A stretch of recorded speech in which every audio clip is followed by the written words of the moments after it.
Hello बच्चों, कैसे हैं आप सब। आइए, तो पिछली क्लास में हम लोगों ने पढ़ा था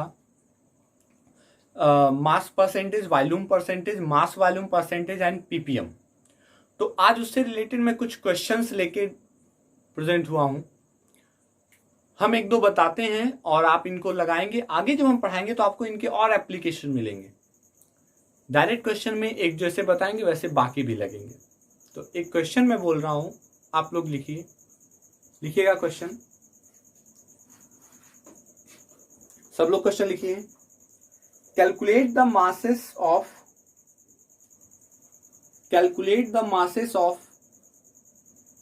cane sugar. Calculate the masses of cane sugar and water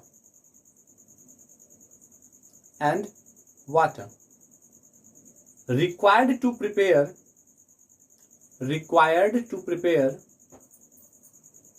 250 gram of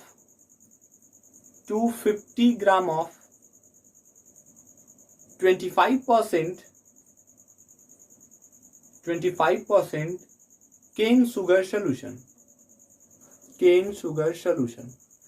आइए, उसने कहा 25% केन शुगर सोल्यूशन है।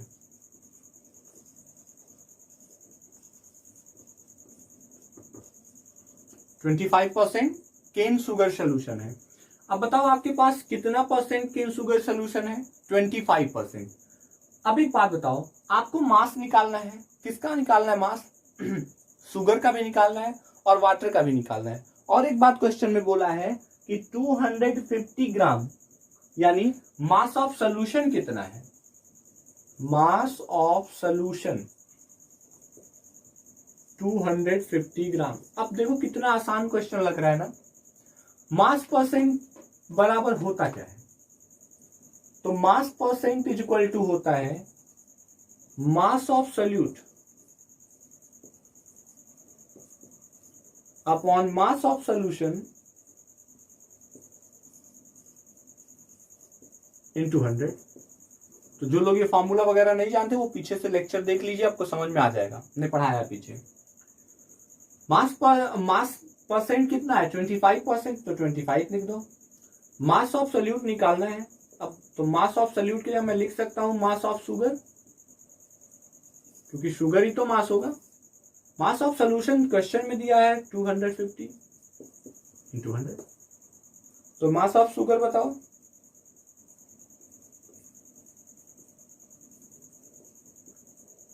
मास ऑफ शुगर में इधर चले जाएगा 25 इंटू 250 अपॉन 100, कैंसिल हो जाएगा। और 5 2 जा 5 5 जा, तो अब इसको मल्टीप्लाई कर लो। 25 चौके 100, 25 25, 125 डिवाइड बाई कितना? 2। तो ये आ जाएगा आपका 2.5। तो मास ऑफ शुगर कितना हो गया? मास ऑफ शुगर हो गया 62.5 ग्राम। चलो मास ऑफ वाटर निकालो। Mass of water is equal to क्या हो जाएगा? Mass of solution minus mass of solute 62.5। कोई कंफ्यूजन? तो यहां से माइनस कर लो 0.5 को एज यूजुअल, मतलब कैरी देके 10 माइनस 5 आ जाएगा। अब ये बचेगा आपका 9, तो 9 माइनस 2 7 हो जाएगा। ये आपका बचेगा 4 माइनस, तो 4 से तो कहानी बनने वाली नहीं, यानी 24 मान के चलो। 24 में से 6 बाहर हो जाएगा, 18 बचेगा। इतना ग्राम आपका आएगा। एक बार मैं फिर से बता दूं, क्वेश्चन में उसने कहा है सोल्यूशन 25% और सोल्यूशन का मास 250 ग्राम है। अगर ऐसा है तो कैसे करेंगे? सबसे पहले मास परसेंट का फॉर्मूला हमको पता होना चाहिए। मास परसेंट दिया तो उसको एज यूजुअल रख दो, सोल्यूशन का मास दिया उसको भी रख दो, शुगर का मास निकल जाएगा। और शुगर का मास निकलने के बाद सोल्यूशन में से शुगर के मास को माइनस कर दो, आपका रिजल्टेंट आ जाएगा। समझ में आया? पक्का? अगला क्वेश्चन पीपीएम का है, तो उसको भी लिखिएगा सब लोग क्वेश्चन। चलिए क्वेश्चन लिखिएगा।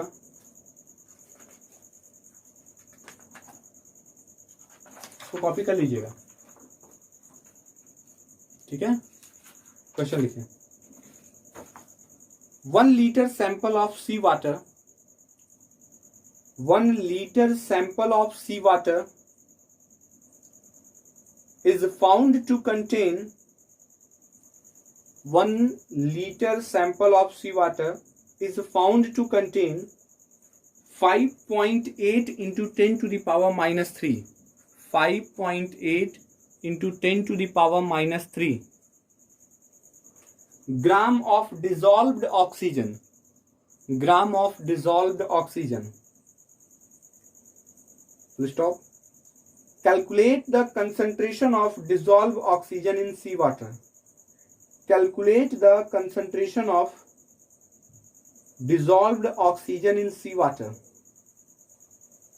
in ppm. ब्रैकेट में लिखिएगा density of seawater equal to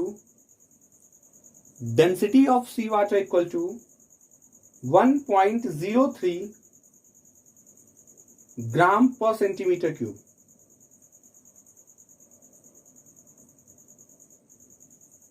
ठीक है, चलिए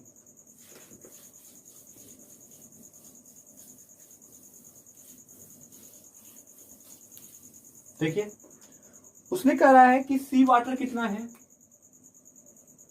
1 लीटर, इसका मतलब 1000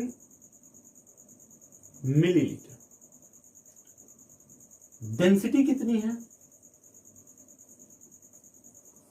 क्वेश्चन में डेंसिटी गिवन होगी 1.03 ग्राम, इसको आप सेंटीमीटर क्यूब लिख दो। मास ऑफ ऑक्सीजन कितना है, 1 लीटर में मास ऑफ ऑक्सीजन है 5.8 into 10 power minus 3, 5.8 into 10 to the power minus 3 gram. क्या पूछा है, पीपीएम। चलिए सबसे पहले मास ऑफ ऑक्सीजन तो पता है, मास ऑफ सॉल्यूशन निकालना होगा। तो चलो, mass of solution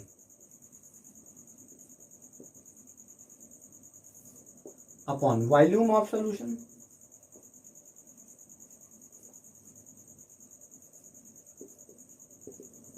is equal to density of solution. ये बेसिक फॉर्मूला है, सबने पढ़ा होगा।